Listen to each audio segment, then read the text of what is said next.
on the official Marvel podcast, we'll get a behind-the-scenes look at Marvel Studios' The Fantastic Four First Steps with the crew that brought the film to life, including producer and president of Marvel Studios, Kevin Feige. The Fantastic Four are not superheroes. They're scientists, they're explorers, but most of all, they're a family.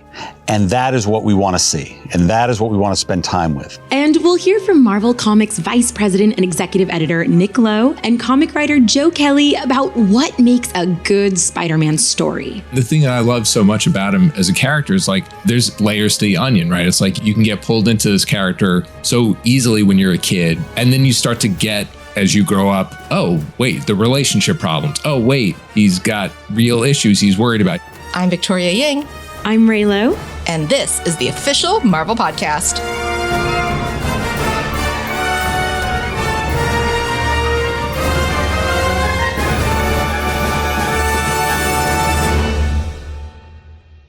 If you haven't seen Marvel Studios' The Fantastic Four First Steps yet, what are you doing? Go see it on the big screen. Yes, and while the FF cast is crushing it on screen, a lot went on behind the scenes to bring this larger-than-life story to theaters. That's right. Marvel fans know that producer and president of Marvel Studios, Kevin Feige, has wanted to bring this project to life for a long time. Here's Kevin on what makes the first family so special. The Fantastic Four are not superheroes. They're scientists, they're explorers, they're parents for the first time in this movie, and they do the right thing. But most of all, they're a family. And that is what we want to see. And that is what we want to spend time with, is the family. It is the characters themselves.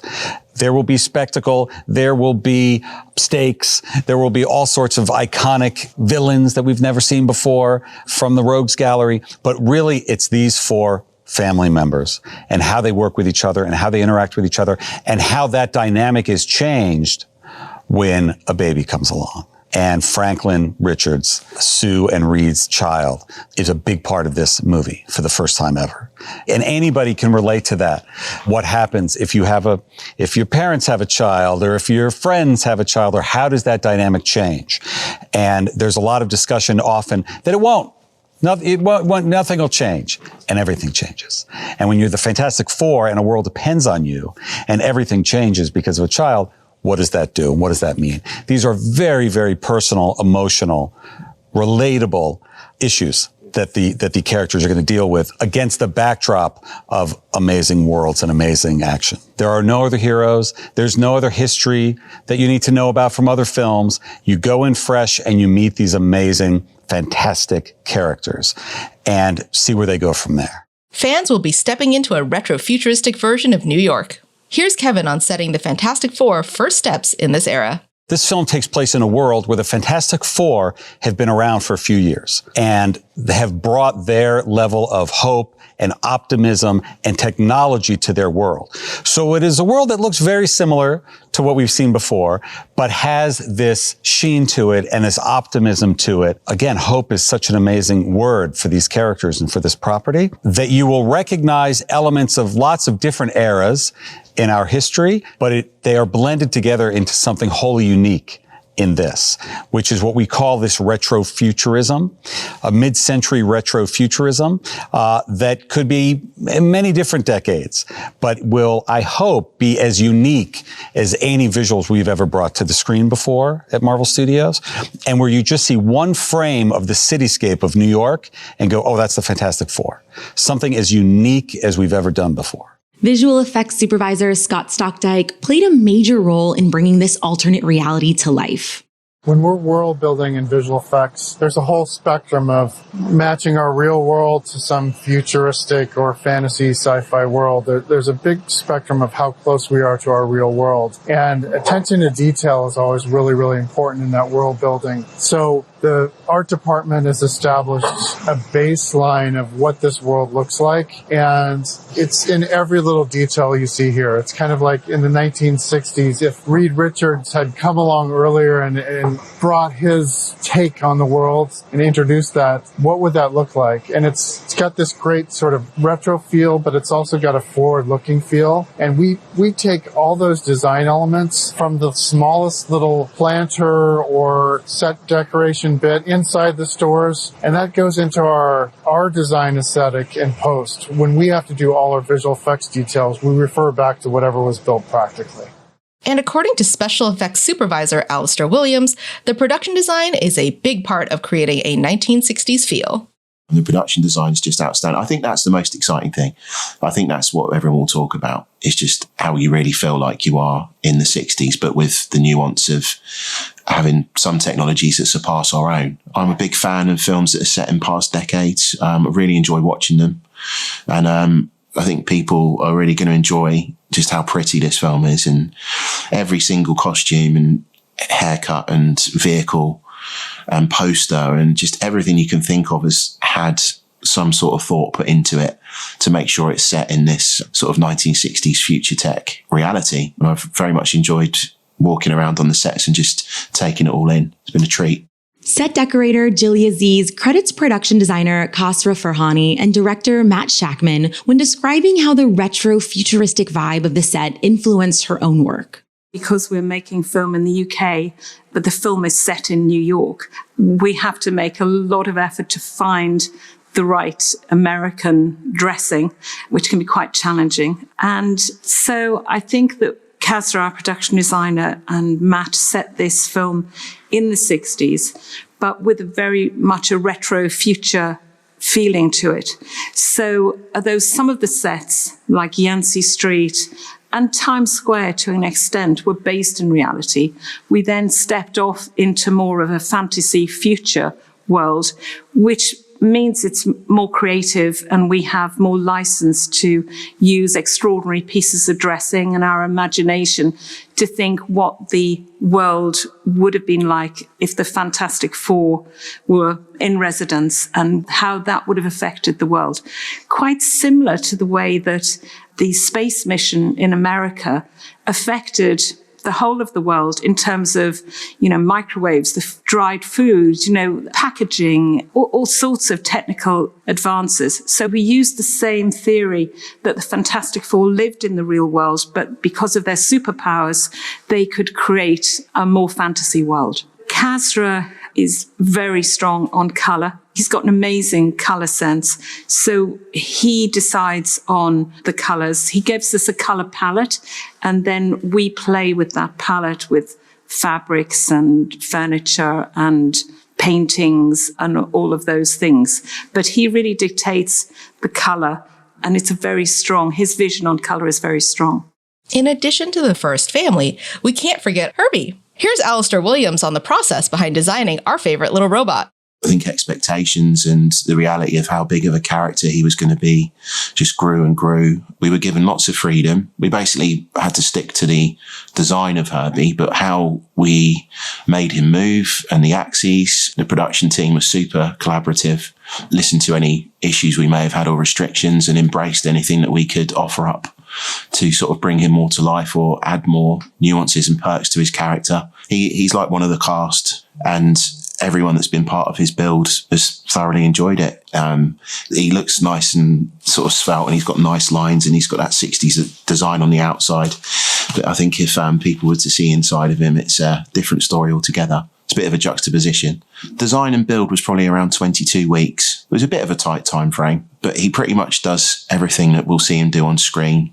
He just needed a little bit of help to stay upright. So we've had some help from VFX there. So the way he navigates around the set, sometimes he has to have some stabilizers and things like that. But other than that, everything you see in the movie with his head movement and face movement and arm movement, they've all come together really well to create emotions and to interact with the cast, which has been really cool. The first day on set with the cast meeting him, they've all kind of fallen in love with him, and he gets a peck on the head and you get a little handshake and a loving sort of hug here and there. And our team of puppeteers have really learned how to interact with the different cast members. If you've seen the trailer, you know there's going to be some eye-popping action in the film. Movement coach Jennifer White talks about what went into working with Vanessa Kirby, who plays Sue Storm, to visualize, no pun intended, the physicality of her invisible force fields. Her movement language, we wanted to make sure it didn't feel like it was just coming from her hands. And so, Vanessa really liked to feel like it was a central point that then fed into her arms and hands, and that continued to keep sort of growing from there. Otherwise, it felt very army and like position-y rather than a feeling and an emotion coming out. So that was the beginnings of it. And then we're still trying to get into good positions that make her look strong, and some that are focused up higher, some that are lower, some that are kind of more soft and easy for her. So I think every motion is going to come rising up and then coming out into whatever situation we're involved in. So it's like the beginnings are going to always be roughly the same, maybe with different speed, different urgency, different quality. Because if it's not like a rushed urgency moment, then it can kind of like flow and be much more ethereal and watery and airy. But then when we get into serious situations, it can be instant and more aggressive. So that'll be nice to play with those things. So it's really crucial, I think, when it's not just done on set last minute. So, we've had some rehearsals to really investigate and work out what feels right, what feels wrong, what positions feel honest and truthful, and what ones just feel a bit fake and phony, and really trying to ground in those things. So, the rehearsal process has been so important. And actually today we found a nice way of having a bit of language between us on set while we're shooting, because in the studio it's just me and the actor, and you can just talk your way through things and adjust things, and somehow it's nice that we can build a language on set, sort of a relationship. So when we're on set, there's a nice element where I'm by her and I can talk her through things and sort of be there as like co-pilot off camera. It can be sort of a reinforcement of the rehearsal room. So it's like a bridge between the two. Historically, what makes this film so unique? Kevin Feige believes fans will appreciate what it means for the FF to join the MCU.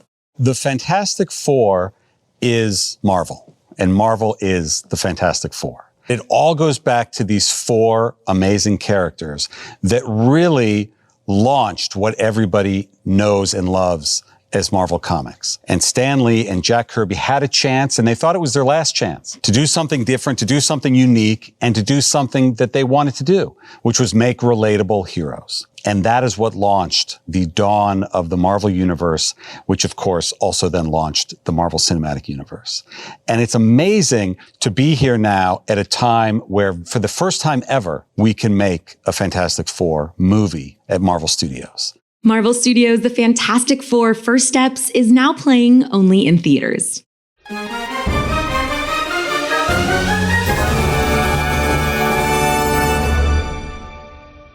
Victoria, I've got an important question for you. What makes a good Spider-Man comic book story? Great question. The bad news is I don't have an answer, but the good news is Marvel Comics Vice President and Executive Editor Nick Lowe and comic writer Joe Kelly do. Hi, everybody. It's me, Nick Lowe, the Spider-Man editor at Marvel Comics. I'm so glad to be joining y'all today on this wonderful podcast. I'm also joined here by our writer of The Amazing Spider-Man. We have writer Joe Kelly right here with us. Hello, everybody. Nick, you are the best hype man. I swear to God. You just always have such good energy. It always makes me very happy. And then I feel like I'm too sleepy. So now I've got to turn it up. Anytime I get to talk about Spider-Man, it makes me so happy because for my money, he is the greatest fictional character ever created. Debate me, Joe. Debate me. I love it when you say that. No, I mean, Spidey was always my, childhood favorite. And the thing that I love so much about him as a character is there's layers to the onion, right? It's like you can get pulled into this character so easily when you're a kid. And then you start to get, as you grow up, oh, wait, the relationship problems. Oh, wait.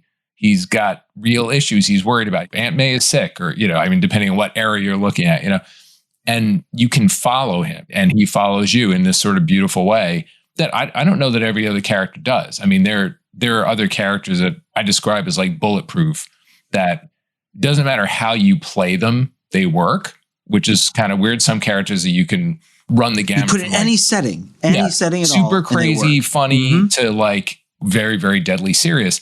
And I'm not entirely sure that Spidey is that, but Spidey is a character who can live in all those milieus. Yeah, I totally agree with you. I mean, obviously there's why I think Spider-Man is so great. There's the design, right? The costume, the giant eyes, no matter who's drawing them, they're at least bigger than, right? So the big reflective almost eyes, the cool web pattern, the red, the blue. And I think what hooked me as a kid watching the cartoon, which I think was the first thing that really hooked me into Spidey before I read comics of him, in his origin, which I think I knew the origin before I saw that ever, I'm just surviving in this world. But I think how quickly his story gets sad is something that gripped me as a kid, and I think grips people everywhere. Like in his origin story, it gets so sad so fast. And I think there's something that is so gripping about that as a human. That 1-2 punch of the funny and the sad are so key to it. And like, I mean, to that end, like, so there's the funny and the sad. Like, what else do you think are the necessary building blocks of Spider-Man, but also like a good Spider-Man story? Like, how would you define that? I think I got my stuff, my ways that I would, but how would you? I mean, I think writers are always accused of like torturing our characters a little bit. And we have to, right? We have to like maximize drama. And so for me, it's Spider-Man facing off against larger than life villains for sure, but that always have this kind of like pathos to them. Like you really understand them. There's some deeper level to them that in a weird way you could relate to. And I think that part of that DNA too is, when you go back to the early days, it's like a kid fighting adults in a lot of ways, right? It's young fighting old, and establishment versus, the new up and comer, right? Yeah. That to me is really critical. So it's not just an underdog story, but it's Spider-Man as kind of the voice of a current generation railing against these, unfair lockstep kind of. And the guardians. underdog, like he doesn't have resources beyond like his will and his smarts. Like, yeah, you have to get bit by a radioactive spider to be Spider-Man, but having courage, having brains, applying yourself, like these are things that anybody can do. So you can absolutely relate to him again as a kid or as an older fan. And then it's that supporting cast, right? It's like, like we were saying before, having real connections, real people that he worries about, everyday problems that then interfere with his superheroing and vice versa. That tension to me is, that defined the genre really. Yeah. And some of those are core Marvel ones, right? That's the core of Stan and Jack and Steve and company that were true of Fantastic Four to some degree and true of Iron Man and Hulk. But Spider-Man, he seems to sum it all up perfectly in so many ways. And then the ones that make the best, like the ones that my favorites, for some reason, are always the one that Spider-Man gets beaten within an inch of his life. From ASM 32 and 33, when he's trying to save Aunt May, he's going through the Master Planner saga and he's stuck under the giant metal machine. Like there's that one. There's Kraven's Last Hunt. I was just going to say that. Yeah, right. Is that the Spider-Man story to you? It's a pretty big one for me. Like it's really formative because I was getting that as it was coming out. As a teenager, that's what I'm seeing. And like you see him get shot. It explains a lot. It explains so much about you. It definitely does. I mean, like, we're all like children of certain stories. And a lot of stuff gets, I think, attributed to, like a certain time period if you're sort of late 80s kid. But that story really, really for Spider-Man especially, just it really meant a lot to me. And it definitely informed, like, oh, how dark could a story get? And at the same token, like, how do you pull him out of that darkness so he's not lost in it forever, 100%. Yeah, I think for me, I think I always go back to Master Planner, to 32 and 33 with the Unliftable Weight. Like, it is amazing that came out in 64? And I think that holds up so well. There's so much vivid emotion. There's so much high octane drama. And I've got plenty of others, through the years that are right up there with it. But I feel like that's like such a great early peak. how did you get into Spider-Man? Like, where did you meet Spider-Man? Probably the earliest Spider-Man I ever came across is the Electric Company. Yeah. I mean, that's probably the literal first time I ever saw Spider-Man. Simultaneous to that, or just right after that, would have been the old cartoons, because they were just on reruns forever. The 67 ones, right? Yeah, that was where it started. And then I had an uncle who gave me a box of comics at one point, just an old box of comics, and it had a bunch of Spidey in it. That's awesome. And I just read those over and over and over. I mean, one of the things that, obviously we're in the thick of it now, but since you've been in this chair longer, how do you think of modernizing? I hate to use that word because it sounds like we're chucking things out, but it's like we can look back at some of those stories and go, okay, that's of the time, and you just sort of like have to move on. And obviously, like you said, the DNA is there, right? The DNA doesn't really change. But when we think about like, okay, this character's been around for a long time, like what do we do to keep him vibrant and fresh? Like, I know where my head goes with that stuff, but I mean, where do you start with that? I think any emotional truth you can find modernizes it no matter what. I don't think it's really about modernizing per se. I think if you can find an emotional truth to tell with Spidey while pitting him against a colorful villain and doing the personal life versus Spidey life stuff, I think any level of that you can get, I think you're as modern as you need to be. Like, if you can reach someone's heart, that's it. And that's one of the things I love about what you're doing on the book. You're going for that emotional jugular. It's so easy when making comics, and I know I've done it. It's so easy to fall into making it about the superhero and the supervillain and getting stuck into arcane plots. Like, I remind myself of what I fell in love with and what I look for in these stories. Like, what is a human emotion that we can access and go for? Because that is really the truly most important thing. It's to surprise us, get that dopamine firing by something we haven't seen, and to show us the human heart. What kind of phone he uses doesn't bother me as much. Right. We got a letter in about the first issue, and for those listening to this who haven't read it yet, one of the things that Joe noticed as he was prepping this was that we've shown so much of Peter Parker's life, especially from high school on. And you noticed that we hadn't seen much of like his middle school years. And I was like, you're right. We haven't seen, like, usually everything with him, we start in high school, but that's not where he started. And what hit me when you were talking about this, and maybe you can expound more upon this, when we meet Peter in Amazing Fantasy 15, he and Ben and May, they've got a great relationship. Like, they're like, oh, Peter, here's your science. Like, oh, you're so great. Oh, you're great too. But this is an orphan whose parents died. When you look at that through a realistic lens, that does not make for a peachy keen kid. That does not make for a peachy keen relationship between parental figures and a kid. Right. Like, how did you find that? How did you get there? At first, it was sort of a functional thing of, I don't want to retcon things, but it's like in the same breath, you go, well, where do I look for new stuff to mine? I never want to find like, oh, here's the 1 week between these two stories, so I'll just do a story there. Like, that doesn't feel like it's really important. Mm-hmm. So the thought of like, oh, well, what if we went back into his past a little bit? Maybe that gives us some new opportunities. And then it was exactly what we just said. Like, we've seen so much of high school. He was already kind of perfect. I'm like, when was he not perfect? Yeah. So that's what you're looking for. Okay. Well, it was a little bit of that, but it was also rereading the really early stuff. I didn't realize, like, I feel like if you ask somebody what was Peter Parker like when he was young, yeah, the default answer is he was a nerdy kid in a sweater vest that would get pushed around, and then he would go to do science class, and that's where he thrived. You look at those early issues, and he is angry a lot. Like, he's angry. He spends a lot of time being mad at people, and his reactions to when people don't understand him or think he's being a flake or whatever, he gets mad. Yeah. And I sort of didn't realize that. And then that just sort of begged the question, well, then, A, why do we think he's this nerdy saint? And then B, well, where does this anger come from? And it sure didn't feel like it came from Aunt May and Uncle Ben. Losing Uncle Ben, yes, but even in, like you said, prior to losing Uncle Ben, there's a little bit of that. So it's like, where did that come from? That sort of evoked to me like, oh, had to do with the parents. Yeah. Or had something to do with The that loss, early at time the very period. least. Yeah, loss Yeah. in general. Yeah.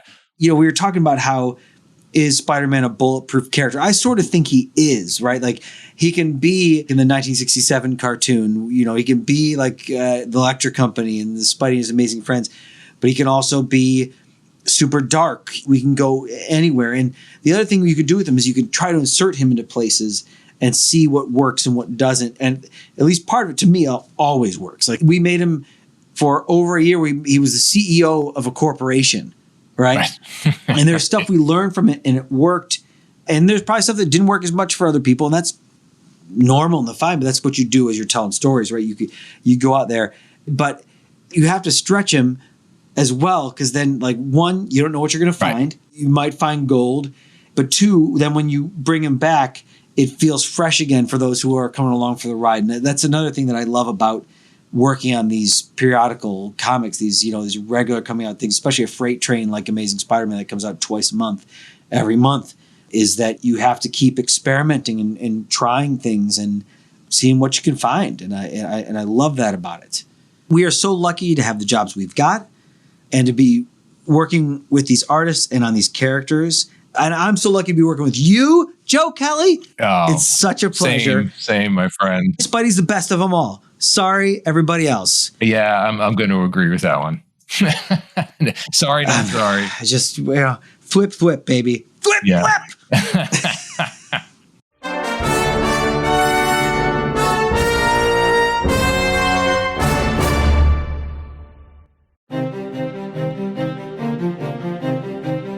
On this day in 1974, Wolverine made his first full appearance in Incredible Hulk issue number 181.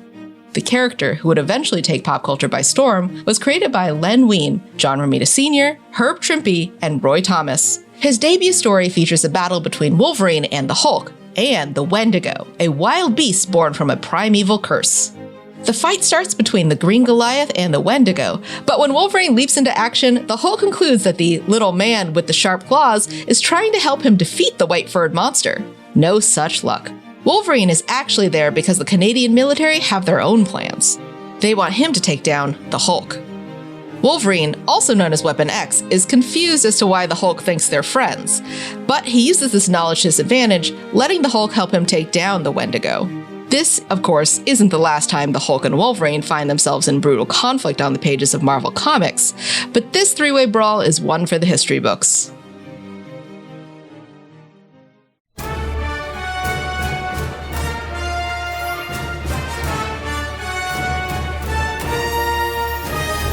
Next week on the official Marvel podcast, we'll hear from the cast of the Fantastic Four First Steps straight from the red carpet premiere.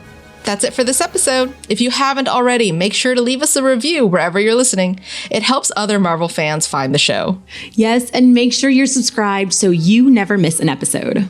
This episode was hosted by Ray Lowe and myself, Victoria Ying. Our producers are Jasmine Estrada and Anita Flores. With help from Senior Manager of Audio Production and Development, Brad Barton, and Production Manager, Emily Godfrey.